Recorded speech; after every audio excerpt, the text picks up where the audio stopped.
Hello, it's Anita. Welcome to my channel. And today I want to talk about things you should know before you sit for that professional exam.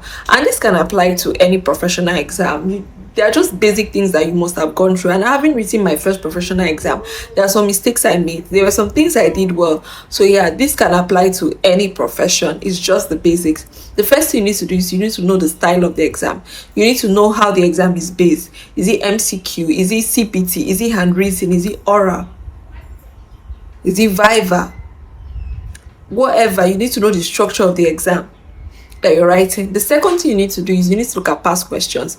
And the reason why you use past question is not to cram the past question per se. It's just to look at the way questions are being set. Like I say, if you're looking at past question, you see, oh, it's essay, oh, it's oral, oh, it's Viva, oh, it's MCQ. You see the way the structure, if subjective, you need to just know the way the exam is being set. That's just the most important thing. The next thing you need to do is you need to talk to people who have written the exam. If you have senior colleagues, if you have other people, you can check YouTube, the internet, just look at their experience and what they have to say about the exam. The fourth thing you need to know is that writing any professional exam is based on residual knowledge.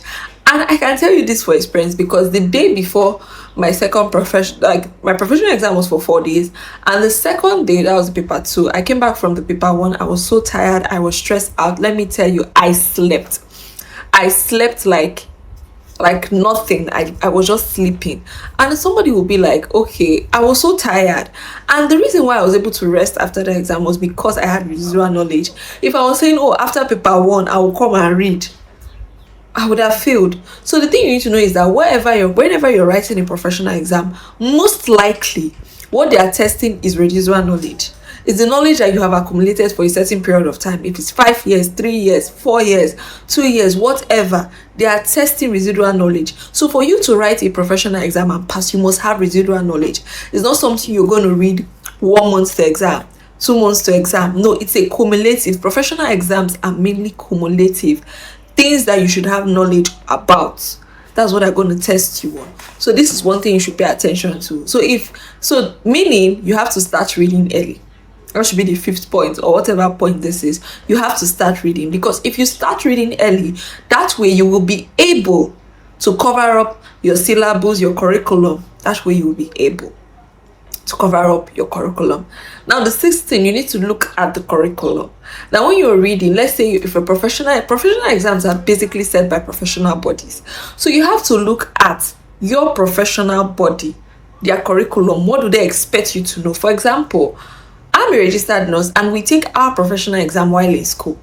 So you'll be in your 4th year. You can take your professional exam from your 4th year, even in your 5th year. But I took my exam in my 4th year.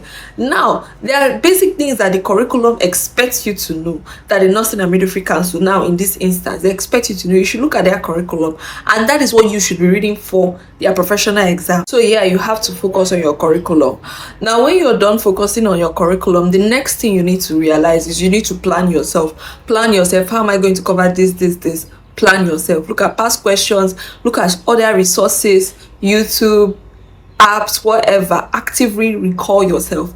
Now this will be the 7th point. Test yourself. Before any professional exam, you should be able to test yourself. Like if there's a past question app, if you can tell maybe AI or whatever app to generate questions for you and test yourself, so you see your proficiency before the exam. Before my professional exam, I was always testing myself. I had the app, I was testing myself, and I would get score 71, 72. So yeah, these are the basic things you should know. And the thing about professional exam, you're not dragging grade with anybody, and that is why I prefer professional exam to school exam, because professional exams, I tend to prefer it to basic school semester exams. That's just me. Now the thing you need to know is you need to space yourself and rest. If you wait, that's if you don't start early, because if you don't start early, you tend to club things up together and it can affect you. So yeah, this is for anybody who is writing a professional exam and is scared. Basically, if you do these things, you will do well. If you do these things, if you follow these steps one by one, like make sure you start early, look at the curriculum, look at past questions, ask advice from people who have done it before you, look at the curriculum, space yourself, start early, know the structure of the exam, know the timing of the exam.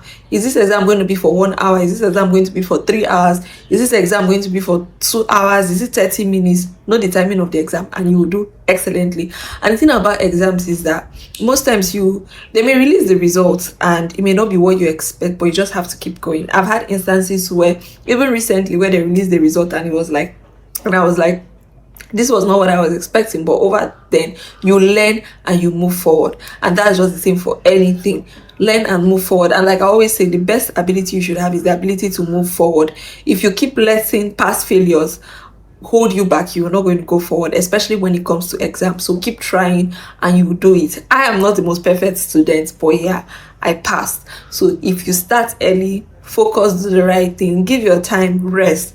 Always rest before an exam. Don't pile your work towards when it gets to the end of the exam and you start reading. Sometimes we may be guilty of that, but yeah, start early and you will do amazing. Thank you very much, and I'll see you next time. Bye. And then if you've also written a professional exam and you have tips, please leave them in the comment section. I want to hear what's your tip for professional exam, because I myself also have other professional exams I want to write. So yeah,